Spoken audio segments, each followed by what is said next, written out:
Yo, what is up, guys? It's Cohen back here again today with another video, and today I am naming my all-star teams for the 2021 NBA season. I'm using this tier list I found on tiermaker.com. I already organized all the players into both East and West because this is now my second time trying to record this, and the first time I had somewhat many problems trying to find where the players were, so I just organized them here. If you come onto this tier list, then you will have all the players at the bottom here not organized like this, but the categories are organized as East starter, West starter, East reserve, West reserve, and then the 2 wildcard spots to make a total of 12 roster spots. I'm going to be telling you who I think deserves each of these spots in both conferences, kind of giving my reasoning behind them as I go. Before I get into this, I want to say that your favorite player might not be on this list, and I'm sorry if they're not. It's just that when you can only name 12 players to the All-Star team in each conference, there are bound to be players who are very, very deserving of spots that get left off. Additionally, there are people with injury concerns or are injured, so they may not end up on this roster. For an example is Christian Wood. I can tell you now that Christian Wood will not be on my Western Conference All-Star team, which is just purely because he got injured. If he had continued playing, I fully believe he would have had a great shot at making the All-Star team. He was putting up incredible numbers for Houston, but as he has taken an injury, Houston has fallen off, and his numbers just don't necessarily compare to some of the other guys at this point, so he will not be on my team. It's just a matter of injury. It's not his fault. Additionally, there are some players on this list that probably won't play due to injury, even though I'm going to put them on the list. An example I'll give is Anthony Davis. Anthony Davis will probably be out past the All-Star break, so he won't play, but I do believe he is deserving of a spot. So in that case, I will add on another player to say that Anthony Davis won't end up playing. This will be their replacement, as they typically do. They name replacements for injured players or players who just can't end up showing up. So with that being said, leave me a comment below telling me who's on your All-Star team. Let me know who I left off this list. If you want to go to this tier maker and tweet at me at 3_Cone on Twitter, your All-Star tier list, I'll take a look at it. I'll let you know what I think. I'm interested to hear what other people have to say. And with that, I'll probably just get into it. So drop a like, drop a subscribe if you're feeling it. Yeah, subscribe. You can always unsubscribe. And likes, they help me out a lot. I'd appreciate it. Go ahead and leave a comment too, whatever you want to do. All right, so we'll go ahead and get into it, starting with East starters. The East starters, I feel like the front court is pretty much like set. I don't think that there's much debate when it comes to the fact that the East front court will be Giannis Antetokounmpo. Fantastic player, 2-time MVP, reigning Defensive Player of the Year as well. He's just doing it all for the Bucks. He's doing what Giannis does. I don't see him not being an All-Star starter anytime in the near future, barring injury. Knock on wood. Kevin Durant, another guy. He's been incredible MVP candidate. I don't see anyone taking the spot over those two guys or Joel Embiid. Probably my MVP frontrunner at this point. He's been so good for Philly. Made them one of the best teams in the NBA up to this point. He's incredible, making a case to be the best center in the league over Nikola Jokic, whichever way you go on that debate, but definitely making a case as the MVP and easily the center in the Eastern Conference. The backcourt is where it gets a little more interesting. I think there are 3 or 4 guys deserving of it. You have James Harden, you have Kyrie Irving, you have Jaylen Brown, and you have Bradley Beal. Those 4 guys, any 4 of those guys could be your starters. I'm personally going to go with Kyrie and James Harden. This is just because the Nets have been good, the Wizards have not been very good, so Bradley Beal is going to get left off, and Jaylen Brown is his production's kind of dipped off from where it started at the beginning of the season. So I think that Kyrie and James Harden at this point would be my starters, but I wouldn't be mad if you had Jaylen or Bradley Beal there as well. Now we get into Western Conference starters. This one is kind of a similar case. I think that the starters in the front court are not a question at all. We have LeBron James, we have Kawhi Leonard, and we have Nikola Jokic. These are the 3 best front court players in the Western Conference. It's just, I don't think it's an argument necessarily at this point in the season, or they have been so far this season. LeBron James, MVP, top 3 candidate. I think Kawhi Leonard is the top 3, 4, 5-ish candidate. Same with Nikola Jokic. All 3 of these players I could see winning the MVP this season. I don't think it's a question that these 3 should be the front court starters. Then we go to the guards, which is a little more interesting. I think Steph Curry has to be there. I don't think that's a question. Another MVP candidate. This is like the Western Conference starters are kind of like a bunch of MVP candidates. Curry's just been incredible. He's done amazing things for Golden State despite not having Clay, despite facing a lot of injuries to his front court. James Wiseman's been out a lot of time. Curry's been fantastic. He's putting up numbers pretty similar to his unanimous MVP season even. Obviously not as much winning, but still. And then the other guard is where it gets interesting. I think you could either go Luka or you could go Dame. I'm personally going to go Dame just because of team success up to this point. If Luka's team starts going on a hot streak and ends up passing the Trailblazers in the standings, I could see you putting Luka. I think either way is fine. They're like 1A and 1B for this spot. I don't think you can go wrong. Now we get to the East reserves. I'm going to put on here first Bradley Beal, who could very well be a starter. I just didn't put him there because of the whole team success thing. Bradley Beal's been incredible this season. He deserves to be in that all-star spot. You have Jaylen Brown as well. I think Brown can either go as a forward or a guard. I think I'm going to use him as the. I'm going to use him as a forward here. I think I'll see how the rest of my roster shakes out. Like I said, Brown's been incredible this season. You add in Jason Tatum, also been really good. Can't discredit him. He had a really bad game the other day, but he's just been really good this season. Another guy you could throw in here is wherever he is. There he is, Trae Young. Trae Young is putting up about 25 and 10. He started the season really slowly. I want to put him here because he's my point guard, if it'll let me. He started the season really, really slowly, but he's really picked it up to kind of continue the season. He's averaging pretty near 25 and 10. His efficiency is rising, even though it's lower than it was, or lower than we would like it to be. It's rising. He's playing better. I think he's going to be an all-star. This last spot is where it gets really interesting. There are a couple guys you could put here. I think Bam Adebayo is pretty deserving of a spot. I think Chris Middleton is pretty deserving of a spot because this has to be a forward if I'm using Jaylen Brown as my forward here. Man, Julius Randle's deserving of a spot too in the front court. The front court's just really crowded. I think some of these guys are going to get left off. I'm going to come back to this. This is a spot I've been debating. I'm going to come back to this after I do my West reserves.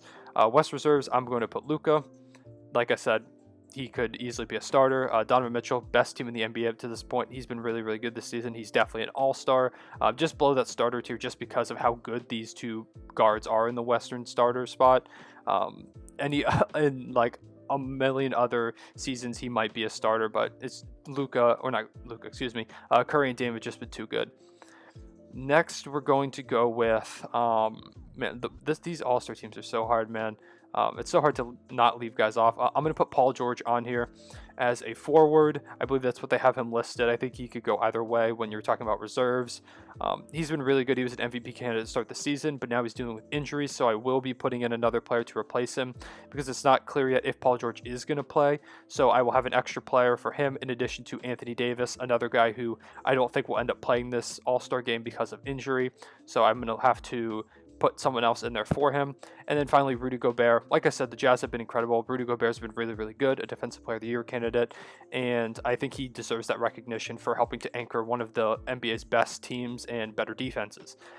Now, with the whole Anthony Davis and Paul George situation, I'm going to put the replacements in the West wildcard spot. Like I could put them in these East or West replacement spots, but I just put everyone in here so I could have them organized. So I'll put them in the wildcard spot, so I'll get to that in a second. East wildcard, a player I do want to name real quick before I go back to the reserves is Zach LaVine. Zach LaVine's putting up 28 points per game. He's been amazing. I would be very, very upset if Zach LaVine got left off because I think he does deserve that recognition. So I'm going to put him on my list. Other people might not think so because of team or success, that is, not team production. Team success hasn't been great for the Bulls, but the Eastern Conference as a whole has kind of been up and down. So I want to give him that spot. I'm going to give it to him. So now I have to go back to this front court spot. So like I mentioned, Bam Adebayo is definitely a guy. Domantas Sabonis is a guy that you could talk about putting here. Randle, Middleton. There's just so many guys who I think deserve this spot. I'm going to give... This is tough. I'm going to give Bam this spot, I think. I think Bam deserves it. He's been really good. This Heat team's dealt with a lot of injuries. I just think I have to give it to him. Next, this last East wildcard spot, man. I want to give it to Ben Simmons, honestly. Simmons has been really, really good. I'm going to give it to Ben Simmons. I might come back and change something like this before the end of the video because I feel really bad leaving off Middleton, Randle, man, I feel so bad leaving him off as an all-star. Jimmy just hasn't played enough. Sabonis, I think, has kind of fallen off a little bit as the Pacers have. Siakam started the season too poorly. I don't hate this. I think this is pretty good. I might come back to it before the end of the video, but man, that hurts to leave a bunch of those guys off. Western wildcard. So my reserves will be, I'm not very biased on this channel. I try to be pretty unbiased, but I'm going to be very biased. Not really that biased, but put Shai Gilgeous-Alexander as a Western wildcard for the All-Star game. I think he's earned it. He's been incredible this season. I keep saying that about all these players because that's just what they have been. Putting up career highs in almost every single statistical category. If he's on the court, you notice him. A lot of times he is the best player on the court, even when he's facing off against all-star caliber players. He's improved defensively. He's playmaking incredibly for his teammates, even if they don't always hit those shots. He's leading the league in drives to the basket, so he's attacking the basket. He's dishing out to guys. His true shooting is through the roof. He's been super efficient. I just don't think that there is a good all-star roster without Shai Gilgeous-Alexander on there, so I'm going to put him on there. Next, we go to the West. So this is a little bit easier in the West because there are 2 replacements for these 2 guys, 2 front court replacements. Also in the West, therefore, I'm going to put Devin Booker.